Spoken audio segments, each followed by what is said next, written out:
नमस्कार। इस दिल के एपिसोड में हम एक ऐसा मुद्दा जो मैं समझता हूँ कि एक नागरिक होते हुए मुझे परेशान कर रहा है कि किस तरह से समाज बदल रहा है, किस तरह से लोगों की सोच बदल रही है और किस तरह से सरकार जो भी आवाज़ उठाता है उसके खिलाफ कार्रवाई शुरू कर देती है, हर किस्म की कार्रवाई। अब सभी जानते हैं और ये तो एक इटर्नल ट्रूथ है कि इतिहास में अगर आप देखें तो कोई भी समाज हो वहाँ विरोध तो होगा, वो रुक नहीं सकता। अगर डिक्टेटरशिप हो तभी विरोध होगा, लेकिन डिक्टेटरशिप में जो विरोध करने वाला है वो थोड़ा घबराता है। कभी कभी उसको साइबेरिया भेजा जाता है, कभी कभी उसको ख़त्म भी किया जाता है। तो डिक्टेटरशिप में भी विरोध होता है लेकिन वो उजागर नहीं होता। अब लोकतंत्र में भी विरोध होता है, वो उजागर होता है और उसके लिए स्पेस होती है, जगह होती है उजागर होने की। यही तो लोकतंत्र और डिक्टेटरशिप में अंतर है। लेकिन आज के दिन लोकतंत्र देशों में भी विरोध को ऐसे तरीके से ख़त्म किया जा रहा है जिससे ये हमें लगता है कि चाहे डिक्टेटरशिप हो चाहे लोकतंत्र हो, विरोध को ख़त्म करने की, विरोध की आवाज़ को दबाने के कई तरीके होते हैं। तो वो कैसे तरीके हैं, कौन से तरीके हैं, उस बारे में हम चर्चा करेंगे। लेकिन उससे पहले मैं एक चीज़ आपको बताना चाहता हूँ, दर्शकों को बताना चाहता हूँ कि ये सरकार कहती है, जो भी विरोध करता है इनके खिलाफ, या तो कहती है कि ये एक वॉर अगेंस्ट इंडिया हो रही है, इंडिया को डिस्टेबलाइज किया जा रहा है, हमारी नेशनल सिक्योरिटी को खतरा है। एक तो ये आधार है जिसके अंतर्गत ये आवाज़ बंद करना चाहते हैं लोगों की।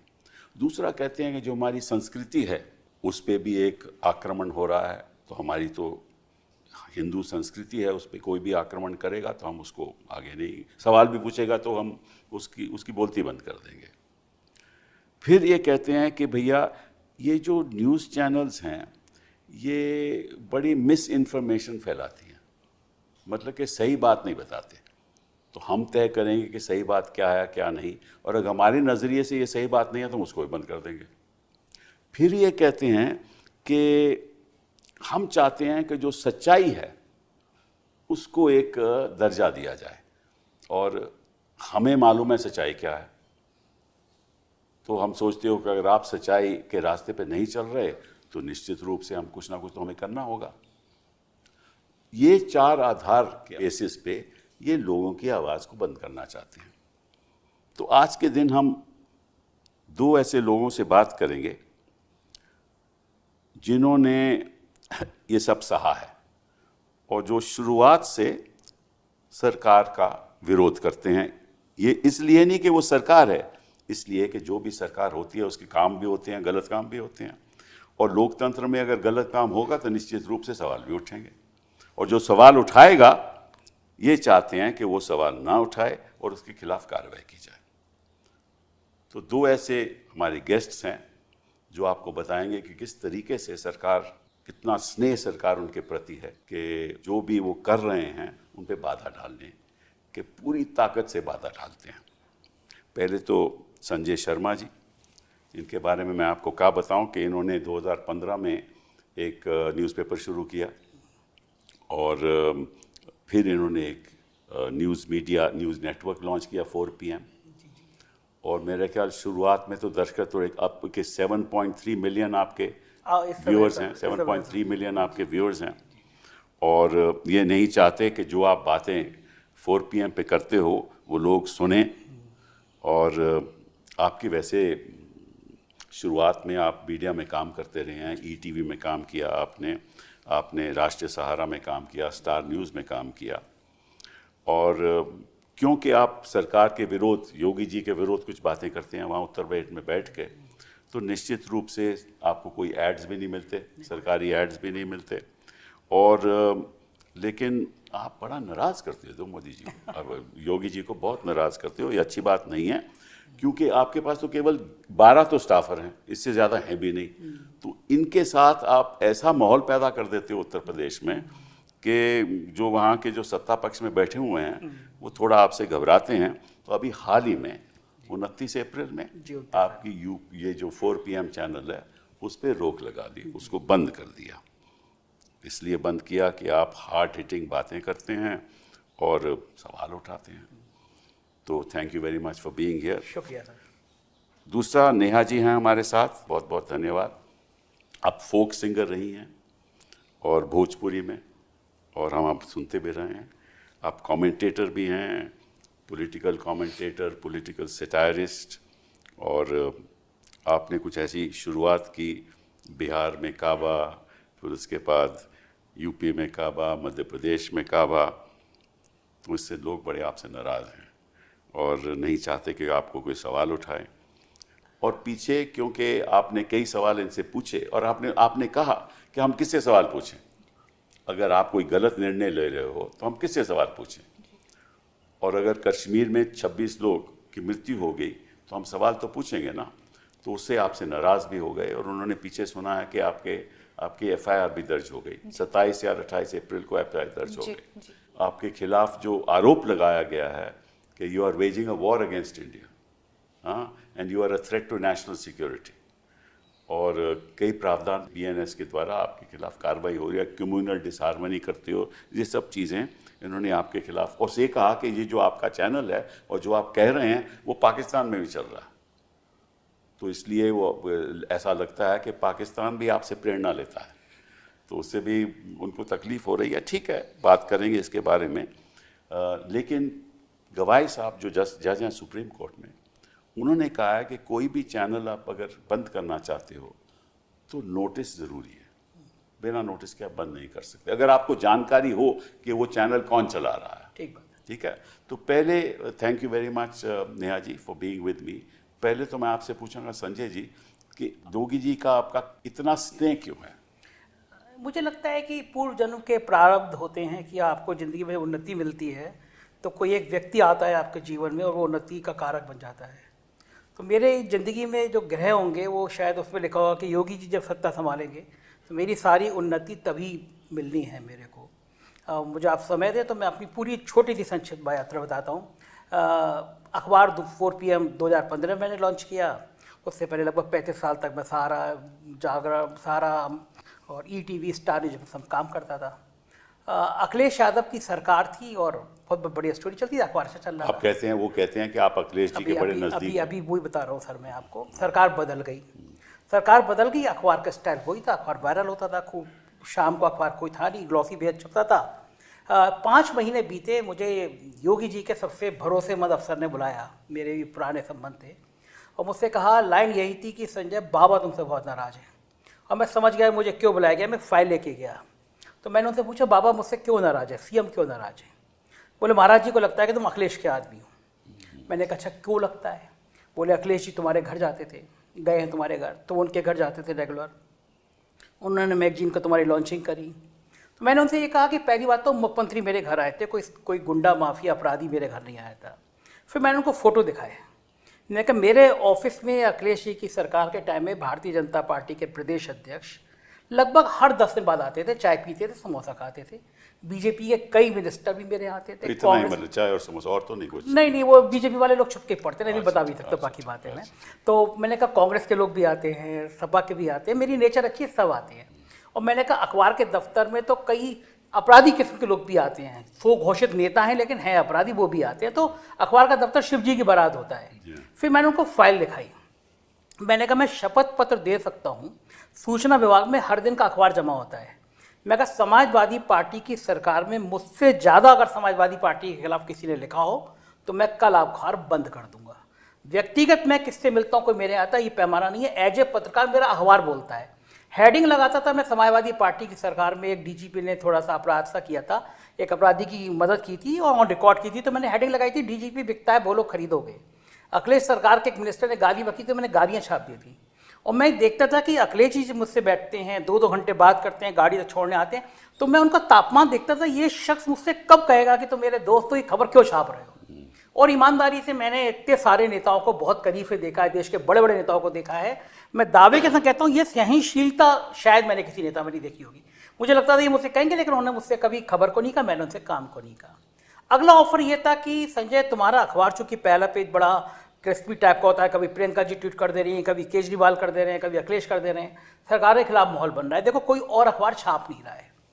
तो मैंने कहा यही बात मैं आपको समझाना चाह रहा हूँ कि मेरे अखबार को 2.5 साल हुआ है। आप जिन बड़े अखबारों की बात कर रहे हैं वो 5वीं पीढ़ी है तब वो अखबार बन पाए हैं, इतना संघर्ष है। मेरे अखबार 2.5 साल में इतना बड़ा हो गया कि आपको तकलीफ होने लगी। तो मैंने कहा सारा खेल देश में ब्रांड का होता है। मैं 2.5 साल में इतना बड़ा ब्रांड खड़ा कर पाया, ये बहुत बड़ी बात होती है। तो इसीलिए मैं छापता हूँ, क्योंकि बाकी लोग नहीं छापते हो, बाकी लोगों के धंधे होते हैं, मुझे उस पर कुछ कहना नहीं है। अगली बात ये थी कि सरकार के पास बहुत बजट है सूचना में। हर साल हम तुम्हारे अखबार को 10 करोड़ का विज्ञापन देंगे, माहौल ख़राब है, मत छापो पहला पेज। तो मैंने कहा देखिए ये पैसे के चक्कर में अखबार जिसको बच्चे की तरह पाल रहा हूँ मैं, इसकी हत्या कर दूँ, संभव नहीं है। हम सरकार के खिलाफ नहीं छापते, सरकार जो नहीं कर रही है, जो करना चाहिए उसका वो छापते हैं।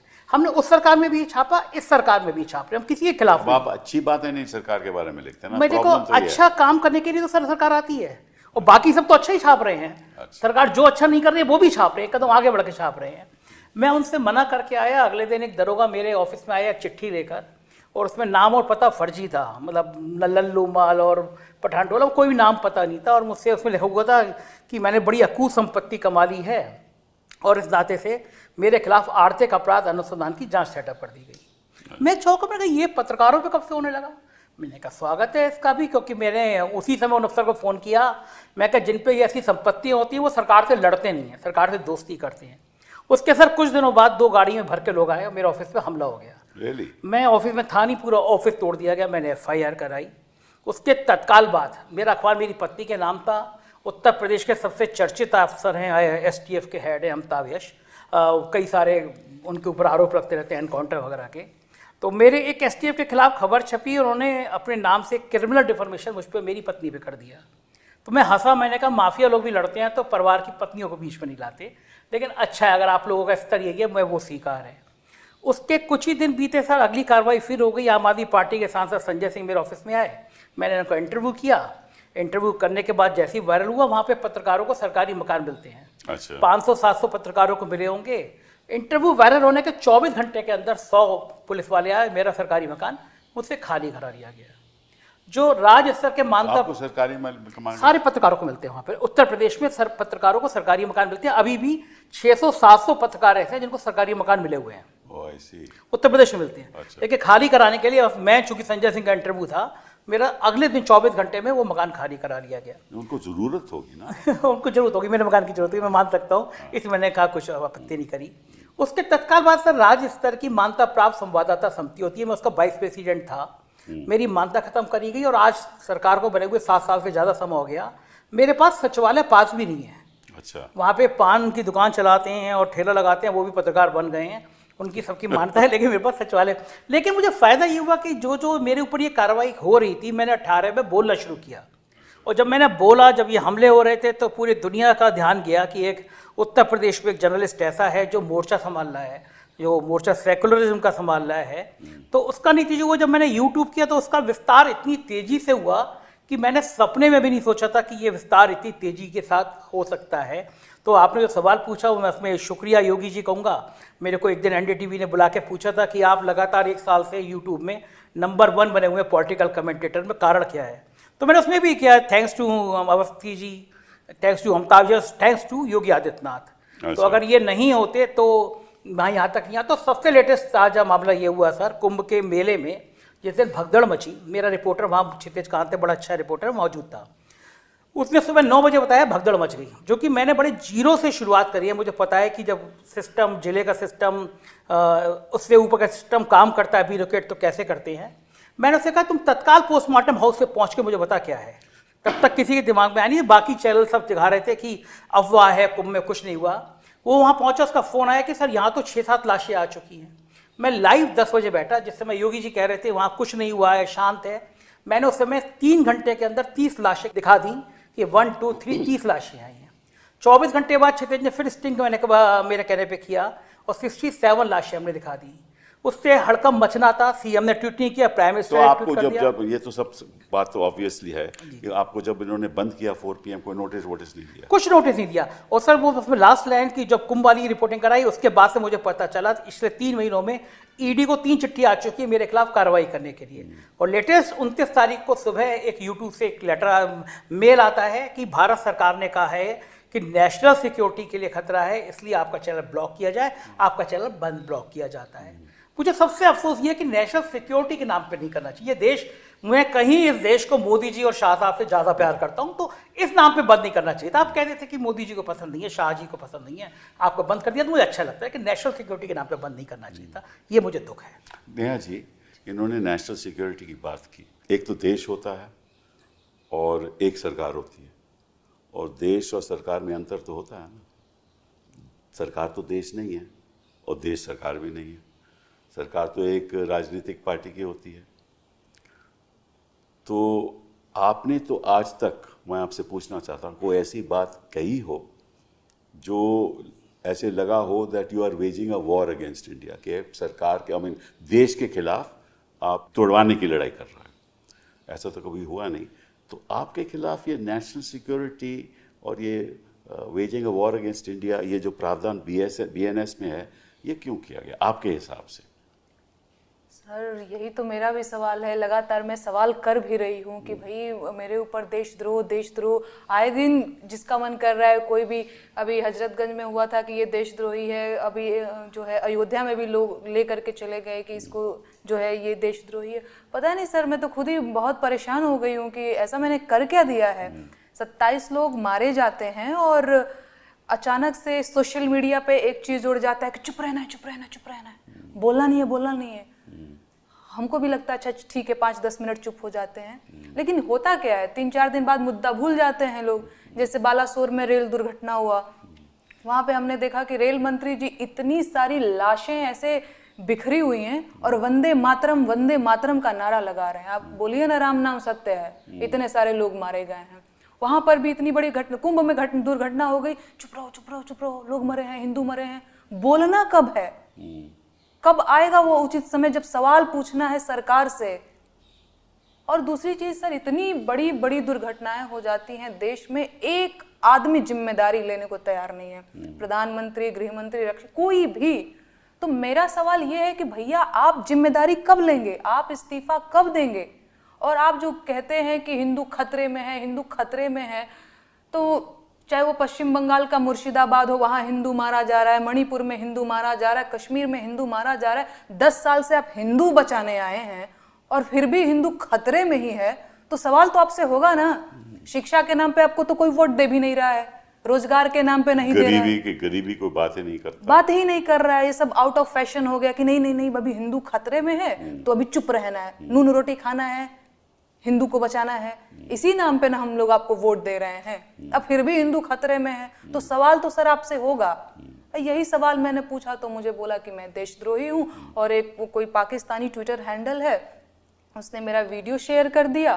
तो वो वीडियो तो कहीं से भी शेयर हो सकता है। वीडियो के क्या है, वो तो यूट्यूब चैनल तो दुनिया में चलती है ना, तो कहीं से भी शेयर हो सकता है। उसमें आपकी क्या गलती है? जी सर, मैंने भी वही बोला कि सोशल मीडिया की तो कोई सीमा है नहीं, वो तो सार्वजनिक है। कोई अमेरिका में शेयर कर सकता है, लंदन में कर सकता है, कोई कुछ भी कर सकता है। हाँ, तो और सर इसमें मेरा ये भी सवाल है कि ठीक है, पाकिस्तानी कोई ट्विटर हैंडल मेरा शेयर कर दिया, मैं देशद्रोही हो गई। प्रधानमंत्री जी पाकिस्तान में बिरयानी खाने जाते हैं, फिर भी वो देशभक्त बने हैं। अनुराग ठाकुर जी, शाहिद आफरीदी जो वहाँ का एक क्रिकेटर, आए दिन हिंदुस्तान के बारे में जहर उगलता रहता है, उसके साथ बैठ करके आप क्रिकेट देख रहे हैं। तो आप लोग एकदम से जो कहते हैं ना हमारे भोजपुरी अवधि में, 2008 में जब 26/11 हुआ था और मुंबई चल रहा था, उस समय भी मैंने खुद देखा था कि हमारे तब प्रधानमंत्री तो नहीं थे लेकिन चीफ मिनिस्टर थे मोदी जी। तो उन्होंने उस समय जब ये सब हो रहा था भाषण दे रहे थे और सवाल पूछ रहे थे, तो वो भी तो सरकार से सवाल पूछ रहे थे ना। जी। हाँ, वो हम तो नहीं, हमने तो किसी ने कभी नहीं कहा कि वो देशद्रोही हैं। उनका हक था सवाल पूछने का। अगर उनका हक था तो आपका भी हक है। बिल्कुल सर, बिल्कुल हक है ना। तो हक तो दोनों का, हर सिटीजन का, नागरिक का बराबरी का होना चाहिए। बिल्कुल। मेरा भी हक है, मैं भी वकालत करके सवाल पूछता हूँ, सरकार से सवाल पूछता हूँ, मैं देशद्रोही तो नहीं हो जाता। बिल्कुल तो देशद्रोही का इस तरह से उपयोग करना, बीएनएस के द्वारा उपयोग करना, इसका मतलब यही है कि सरकार नहीं चाहती कि कोई भी उनके विरुद्ध कोई बयान दे, और उनका मतलब कि कानून के द्वारा, प्रेशर के द्वारा, मतलब कि 10 करोड़ मैं आपको दे दूंगा या ऐसा कुछ है, तो ये तो मतलब ये तो लोकतंत्र के बिल्कुल खिलाफ है ना। और अगर हम आवाज़ नहीं उठाएंगे तो बदलाव कैसे होगा? जी सर, बदलाव तो तभी होता है ना जब आवाज़ उठेगी। तो मैं आपको एक आंकड़ा देता हूँ, उस पर मैं आपकी टिप्पणी चाहता हूँ आपसे भी संजय जी। 2021 में लगभग 200 यूट्यूब चैनल्स बैंड थे, और 2014 से लेकर 2020 तक ज़्यादा चैनल्स बैन हो गए। तो मतलब कि अगर यही काम रहा कि देखिए, आपने पत्रकारों को तो अपने पक्ष में रख ही लिया है, मेन स्ट्रीम मीडिया को अपने पक्ष में रख ही लिया है, मेन स्ट्रीम न्यूज़पेपर्स आपके पक्ष में हैं, ठीक है, और कौन आपका विरोध कर रहा है? विरोध मतलब कौन सवाल पूछ रहा है, वो विरोध नहीं है, वो सवाल पूछना है जानकारी के लिए, वो सोशल मीडिया है। और सोशल मीडिया से सबसे अहम सोशल मीडिया यूट्यूब चैनल है। अगर यही हिसाब रहा कि आप यूट्यूब चैनल बंद कर देंगे तो फिर सवाल कौन पूछेगा, कहाँ से पूछेगा? तो इसकी क्या राय है आपकी? सर बिल्कुल, और ये लोकतंत्र के लिए बहुत जो है ये खतरनाक है। और मैंने तो देखा है, प्रधानमंत्री जी अक्सर बोलते भी रहते हैं कि लोकतंत्र में आलोचना होनी चाहिए। आजकल लोग आलोचना ही नहीं कर रहे हैं। हाँ, तो मैंने भी सुना है। नहीं तो लोकतंत्र बर्बाद हो जाएगा। और जब मैं आलोचना कर रही हूँ तो मेरे ऊपर देशद्रोह का मुकदमा ये लोग कर ये आलोचना नहीं है, वो कहते हैं कि आप सरकार को मतलब डायरेक्टली लोगों को अटैक कर रहे हैं, ये गलत बात है। This is what they are feeling. नहीं सर, बिल्कुल ये आलोचना है। और आपने किसी व्यक्ति को आज तक अटैक किया? व्यक्ति को? हाँ। नहीं सर, कभी नहीं? नहीं, कभी नहीं। हमेशा मैंने सवाल, किस किस्म का अटैक रहा आपका?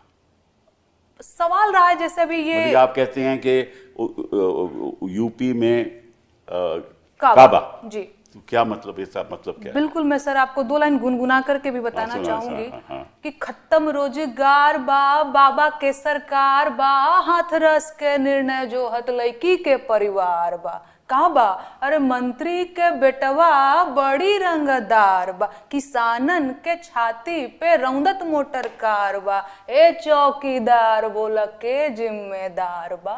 काबा कोरोना से लाखन मर गईले, लासन से गंगा भर गईले, टिकठी या कफन नोचत कुकुर बिलार बा। ए बाबा काबा अरे राम राज के झांकी बा, काशी मथुरा बाकी बा, गोरखपुर में खून से रंगल गोतल पूरा खाकी बा। अरे काबा जिंदगी झंड बा, फिर भी घमंड बा। तो ये सवाल है सर। बिल्कुल, और इसमें कई सवाल जुड़े इसमें कई सारे सवाल हैं, चाहे वो हाथरस वाली बात हो गई, चाहे कोरोना में इतने सारे लोग मर गए ऑक्सीजन के अभाव में। मेरी अपनी सास रेमडेसिविर उनको नहीं मिला, वो मर गई।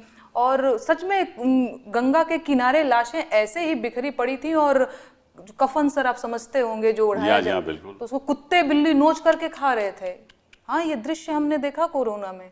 तो जब मैं सवाल करती हूँ, चाहे वो मंत्री जी के बेटे जो थे वो किसानों के ऊपर थार से रौंद दिए थे, चाहे वो वाली घटना हो, तो मैंने, क्योंकि मैं लोकगीत लिखती हूँ, गाती हूँ, तो अपने गीतों के माध्यम से इन सारे मुद्दों को उजागर करने की कोशिश करती हूँ। तो जब ऐसा मैंने किया तो मेरे ऊपर FIR किया। अच्छा, वो फर्जी था।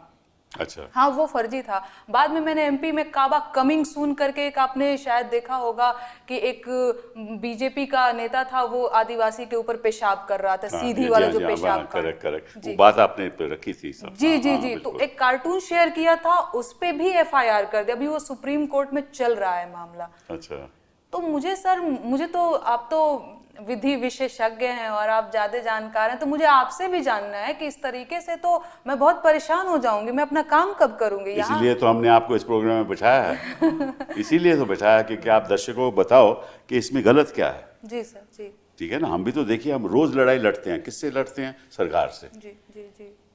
अक्सर हमारे मुकदमे जो होते हैं सरकार के खिलाफ होते हैं। ये तो मतलब जब तक सरकार के खिलाफ नहीं करोगे तो उस शख्स को न्याय कैसे मिलेगा? हम तो न्याय के लिए लड़ रहे हो, तो आप भी न्याय के लिए लड़ रही हैं। एक तरीके से आप भी, आपका जो संघर्ष है वो केवल ये जानने के लिए कि ऐसा क्यों हुआ और इसकी जवाबदेही कौन देगा, और ये निर्णय किसने लिया, और ये गलत था आपके हिसाब से। तो कोई वहाँ ये तो यही चाहते हैं ना कि आप सवाल नहीं पूछो। तो ये आप बताइए संजय जी, आपकी क्या प्रतिक्रिया है इसमें? नहीं, बिल्कुल ये चाहते हैं, और लेकिन मैं कह रहा हूँ ये जो करना चाहते हैं कभी कभी पलट के अच्छा हो जाता है। अगर मोदी जी चैनल नहीं मेरा बंद कराते तो मेरा सौभाग्य नहीं होता कि आज मैं आपके सामने बैठा हूँ। नहीं, वो तो आपके सामने बैठना मेरे लिए सपने जैसा था कि आप आए। और दूसरा, अब सबको ये पता चल गया कि जब FIR करोगे नेहा पे और संजय शर्मा पे तो पीछे एक नाम है कपिल सिब्बल का। तो अब तुम हमें डरने की हमें नेहा की जरूरत नहीं है। अगर आप हमारे साथ बैठे हैं तो ये ऐसी 10 FIR कर दे, हमें कोई चिंता की बात नहीं। ये कॉन्फिडेंस आज और आ गया। दूसरी बात, सवाल हमने देश के खिलाफ इतना पूछा कि मोदी जी पहलगांव में सिक्योरिटी नहीं थी तो जिम्मेदारी किसकी है? जिम्मेदारी आपकी है। आप कह रहे हैं कि आप वो कह रहे हैं, देखिए मैं उनकी भी मन की बात आपको बता दूं। वो कह रहे हैं कि इस समय आपको ये सवाल नहीं पूछना चाहिए, क्योंकि इस समय देश इसी स्थिति पे है और इसी गंभीर स्थिति है कि कोई भी आप सवाल पूछोगे उसका फायदा किसी और को होगा, इसलिए इस समय आपको सवाल नहीं। हमको भी लगा था सर कि देश इस स्थिति में है, क्योंकि प्रधानमंत्री अपना सऊदी का दौरा वापस करके आए थे। हमें भी लगा था उस दिन की देश स्थिति में है, लेकिन वो तो 24 घंटे बाद बिहार में रैली कर रहे थे, चुनाव की रैली कर रहे थे। वो तो जरूरी था, वो मंच पे बैठ के हंस रहे थे नीतीश कुमार के साथ। रैली तो जरूरी होती है ना, बिल्कुल, तो राजनीतिक बात है। बिल्कुल मैं मानता हूँ। उसके बाद वो 9 घंटे फिल्मी हीरो हीरोइनों के संग बम्बई में थे। उसके बाद कल वो केरल में दूसरी शर्ट पहने हुए थे, शाम को तीसरी शर्ट पहने हुए थे। वहाँ चंद्रबाबू नायडू और डिप्टी CM के संग मंच पे हंस रहे थे। तो हमको लगा नहीं कि गोदी मीडिया के चैनलों के अलावा देश में कहीं सीरियस है कुछ मामला। हमको तो लगा खत्म हो गया, जैसे पुलवामा में खत्म हो गया। आज तक हमें नहीं पता। हम क्यों नहीं पूछे भारत के नागरिक होने के नाते कि 350 किलो RDX उन सड़कों पर कैसे घूम रहा था? हम क्यों सतपाल मलिक का इंटरव्यू नहीं करें? उन्हें तकलीफ है कि सतपाल मलिक का हमने 3 बार इंटरव्यू किया, गवर्नर रहा है वो आदमी, वो बता रहा है कि पुलवामा का सच क्या था। तो देश में कौन सा माहौल खराब है? आप केवल मीडिया के चैनलों पे आप मीटिंग बुला रहे हैं कि 3 सेना के प्रमुख बैठे हुए हैं, रक्षा मंत्री बैठे हुए हैं, उससे पहले एडवाइजरी जारी कर रहे हैं कि सेना के बारे में कोई बात नहीं करेगा, और आप जो मीटिंग कर रहे हैं उसकी रिकॉर्डिंग चैनलों पे चल रही है। ये कौन सी मीटिंग होती है प्राइम मिनिस्टर की? टीवी चैनलों पे कॉन्फिडेंशियल मीटिंग चल रही है, फिर टीवी चैनलों बयान दिए कि हमने सेना से कह दिया कि आपके हाथ खुले हैं, टाइम फाइनल कर लीजिए। हम क्या दुश्मन को बताते हैं कि हमने सेना को यह कह दिया? ये कौन सा हो रहा है? ये युद्ध कौन सा होता है जैसे प्राइम मिनिस्टर जो निर्देश दे रहा है वो टीवी पे चल रहा है पाकिस्तान को बताने के लिए? जो नेहा ने कहा, हमने सवाल पूछा कि कभी 10 सालों में ऐसा नहीं हुआ था कि प्रधानमंत्री विदेश से आ रहे हो, जहाज पाकिस्तान में उतार दें। किस मुंह से हम बात करेंगे? हम मैच नहीं खेलेंगे उनसे भारत की जमीन पर, वो मैच नहीं खेलेंगे पाकिस्तान की जमीन पर। लेकिन शाह साहब के बेटे हैं तो मैच दुबई में खेला जाएगा भारत और पाकिस्तान से, क्योंकि हजारों करोड़ का खेल है। ये सवाल पूछेंगे, ये कौन सा देश के खिलाफ है? हम दावे के साथ कह सकते हैं जो सवाल हम पूछ रहे हैं, जो हम बात कह रहे हैं, हम बात लगातार अपने चैनल पे कह रहे हैं कि देश नाजुक घड़ी में, इसलिए हिंदू मुसलमान का फसाद नहीं खड़ा होना चाहिए। हम लगातार कह रहे हैं अपने चैनल पे, ये मत कहो कि धर्म पूछ के मारा गया, ये मुद्दा मत बनाओ। लेकिन पॉलिटिकल पार्टियां, Bharatiya Janata party Chhattisgarh official page पर कहती है धर्म पूछ के मारा गया, जाति पूछ के नहीं। इसका हम विरोध कर रहे हैं अपने चैनल पे। तो इनको लगता है कि जो गेम प्लान कर रहे हैं हिंदू मुसलमान का, 4 PM तो ये खत्म कर दे रहा है। तो ये अगर आप मुझे बता दीजिए सर, ये देशभक्ति हम कर रहे हैं या देशभक्ति वो कर रहे हैं? जो नेवल ऑफिसर की गालियां दी, क्या उन्होंने देखो क्या बढ़िया बयान दिया, जिसका पति मरा वो कह रही है, उसको आप गाली दे रहे हैं। ये देश इतना गिर जाएगा, ये देश इस स्तर तक पहुंचा देंगे आप? एक शहीद की पत्नी के लिए आपको, उनको प्राइम मिनिस्टर का, कई लोगों को प्राइम मिनिस्टर को फॉलो करते हैं जो लोग गाली दे रहे हैं। ये देश इस मूल्य पे आ जाएगा, पूरी दुनिया में आ जाएगा, कभी कल्पना नहीं की जा सकती थी। ये देश इतने जज्बातों वाला देश था, हमारी शान थी, हमारी आन थी, यहाँ तक आ गया कि जिसका पति मरा है उसको आप 8 दिन बाद गाली देंगे, और जो ये बात का विरोध करेगा उसको आप नेशनल सिक्योरिटी का तो चैनल बंद कर देंगे। आप चैनल बंद कर दो, अखबार बंद कर दो, हम चौराहे पे बोलेंगे, गली में बोलेंगे, जब तक जेल में डालोगे तब तक बोलेंगे। सर, आवाज़ें बंद नहीं होनी चाहिए, क्योंकि एक आवाज़ बंद होनी चाहिए, 2 होनी चाहिए। ये मुल्क इन आवाज़ों से चलेगा जो आवाज़ें इस सिस्टम का सच निकालने के लिए जरूरी है। जो कॉलोनियल पावर हमारी आवाज़ नहीं बंद कर सकी, तो ये लोग कौन होते हैं? बिल्कुल ठीक बात है, बिल्कुल ठीक बात है। लोकतंत्र में तो आवाज़ उठाना तो हमारा संवैधानिक हक है। हक है सर, बिल्कुल। उस हक के तो अगर कोई छीनेगा तो फिर हम तो ये उम्मीद करेंगे कि जो हमारी जुडिशरी है, न्यायपालिका है, वो हमारे हक बहाल करे। सर उसी पे उम्मीदें बची हैं। अगर हम जैसे लोग बोल पा रहे हैं तो ये बोल पा रहे हैं कि आप बैठे हैं, न्यायपालिका है जिसपे हमें हक मिलेगा, आज़ादी से बात करने का हक मिलेगा, क्योंकि देश की सारी उम्मीदें वही बची हैं। क्योंकि आप एक एक करके जिस तरह से संवैधानिक संस्थाओं को ख़त्म कर रहे हैं तो उम्मीद वही बची है, इसके अलावा तो कहीं कोई उम्मीद दिखती नहीं है। आप देश को जिस तरह धर्म के नाम पर, जाति के नाम पर, आप देश नाजुक दौर में है, तो देश अगर नाजुक दौर में है सर तो इस समय सुरक्षा की बात करनी चाहिए। इस समय जाति जनगणना की बात कहाँ से आ गई? वो तो एक अलग सोच है ना। इसका तो मतलब ही है ना कि आप मुद्दे को डाइवर्ट करना चाहते हैं। देखो ऐसा है कि जरूरी है कि बिहार में जीत होनी चाहिए, बस असली जरूरी है ये बहुत जरूरी है ना। असली जरूरी, असली बात यही है। बिहार में काबा, बिहार से हाथी भी है। ये भी आपने कहा। जी जी जी जी, मैंने कहा था। जो हमें सवाल पूछेगा सबको बैन किया जाए, जो फिल्म हम दिखाना चाहते हैं वो दिखाएंगे, जो ये फिल्म बना रहे हैं जो हमारे पक्ष में नहीं है उसको भी बैन करो, जो एक्टर होंगे अगर किसी कम्युनिटी के होंगे वहाँ जाकर प्रदर्शन करो। मतलब ये किस किस्म का माहौल हिंदुस्तान का बन रहा है, और इसमें नेहा जी क्या होगा आगे? सर पता नहीं, मुझे भी बहुत डर लगता है। अब मुझे लगता है अरे आप लोग डरने लगे तो फिर हम कैसे लड़ेंगे? आप तो युवा लोग हो। बिल्कुल बिल्कुल सर, आप है ना, तो फिर डरने की क्या बात है। लेकिन हाँ, कई बार ऐसा होता है सर, मैं लड़की हूँ और जब अचानक से ट्विटर पे 2 लाख लोग आपको गालियां दे रहे हो और देशद्रोही का नंबर 1 ट्रेंड चला रहे हो, तो हम कितने भी कॉन्फिडेंट हो, हम कितने भी अपने जो है मौलिक अधिकारों में विश्वास करने वाले हों, एक बार को तो लग ही जाता है कि लगता है हम कुछ गलत कर रहे हैं। फिर 5 बार हम जाते हैं पूछे हम कुछ गलत तो नहीं कर रहे हैं, कुछ गलत तो नहीं कर रहे हैं। तो सर ये माहौल तो बन ही जाता है। लेकिन एकदम सही बात है, अगर हम अपनी मेडूसा जी ने देखो कह दिया ना कि वापस ले लिया जी, क्योंकि अल्टीमेटली एक रोजगार की भी तो बात है ना। जी जी बिल्कुल बिल्कुल बिल्कुल। हर तरह से परेशान करती है सर। मुझे एक वो लाइनें है ना कि ऐसा लगता है हर इंसान के लिए ज़िंदगी को मेरा पता याद है। मेरे ट्विटर को 1 साल से शेडो बैन कर रखा है। मुझे लगता था ट्विटर बड़ी इंडिपेंडेंट बात है। मेरे वकील हैं मोहम्मद हैदर जी, उन्होंने नोटिस दिया ट्विटर को, मुकदमा करने जा रहे हैं कि आप हमें 1 साल से शेडो बैन कर रखे। आपने सारी संस्थाएं कर ली, फेसबुक पे आप प्रेशर आपको दिखने लगा, ट्विटर जैसी जो एक्स हो गया उसकी संस्था पे आपका प्रेशर दिखने लगा, शेडो बैन कर रहे हैं। मतलब आवाज़ों को बंद करना है। लेकिन मुझे अच्छा ये लग रहा है सर कि ये आवाज़ें अब और तेज हो रही हैं, बंद करने से रुक नहीं रही हैं। अगर ये तेज नहीं होती तो पार्लियामेंट के चुनाव में देश में सबसे ज़्यादा देखे जाने वाला यूट्यूब चैनल मेरा था। इसका मतलब कि उन गोदी मीडिया की भीड़ 10,000 नहीं व्यू आ रही, हम लोगों को लाखों लाखों आ रहे हैं। रवीश को लाखों करोड़ों देख रहे हैं, ध्रुव राठी को करोड़ों देख रहे हैं। इसका मतलब कि बड़ा समूह बोल नहीं पा रहा है डर के मारे। हम आपके घर से पहले, थोड़ी देर पहले चाय के ठेले पर रुक गए, ऐसी मजा आता है बातें करने, उस तबके के पास 2 लोग आ गए, चाय वाला जो बनाता था वो देखता था चैनल। ये इस लेवल तक जब चले गए ना, मास तक चले गए ना, तो इनको डर लगता है कि ये गरीब तबका जिसको ये 2 वक्त का राशन देके फुसला रहे थे, अब उसको समझ में आ गया ये राशन रिश्वत है, ये तो हक है उसका। आप उसकी तनख्वाह पे, उसकी चीज़ों पे आप 2 वक्त की रोटी दे रहे हैं, उसको समझ नहीं आ रहा है। तो उनको लग रहा है जो समझा रहे हैं, इसका मतलब ये भी है कि आप देश में सुधार नहीं ले पाए कि आपको राशन देना पड़ रहा है। बिल्कुल, ये भी तो बात सही है ना। आपकी ये भावना उजागर कहाँ से हुई जो इन चीज़ों को अपनाने के लिए, बताइए। इसलिए सर ऐसे हुई क्योंकि मैंने देखा कि बीते दिनों में या बीते सालों में मीडिया का जो स्तर है वो दिन पर दिन गिरता ही जा। ये कब सोचा ये आपने? ये मैंने कब सोचा? 2020-22 की बात है सर। अच्छा। मैंने ग्रेजुएशन कंप्लीट करने के बाद से इसकी शुरुआत भी करी, बेरोजगारी महंगाई के गीत लिखना भोजपुरी में शुरू किया। तो तब से ही मुझे ये बात समझ में आ रहा था कि बेरोजगारी का मुद्दा कोई उठाने वाला नहीं है, महंगाई का मुद्दा कोई उठाने वाला नहीं है। अच्छा, भोजपुरी इसलिए मैंने शुरू किया क्योंकि भोजपुरी में शायद आपने सुना होगा बहुत अश्लील ये सब गीत वीत गाते हैं, तो मैंने सोचा कि भोजपुरी में बेरोजगारी का भी गीत बनना चाहिए, महंगाई का भी गीत बनना चाहिए। तो इस तरीके से मैंने शुरू किया। अच्छा, मीडिया का हाल ये है कि सच में मीडिया पूछता है प्रधानमंत्री से कौन सी टॉनिक ले रहे हैं सर आप?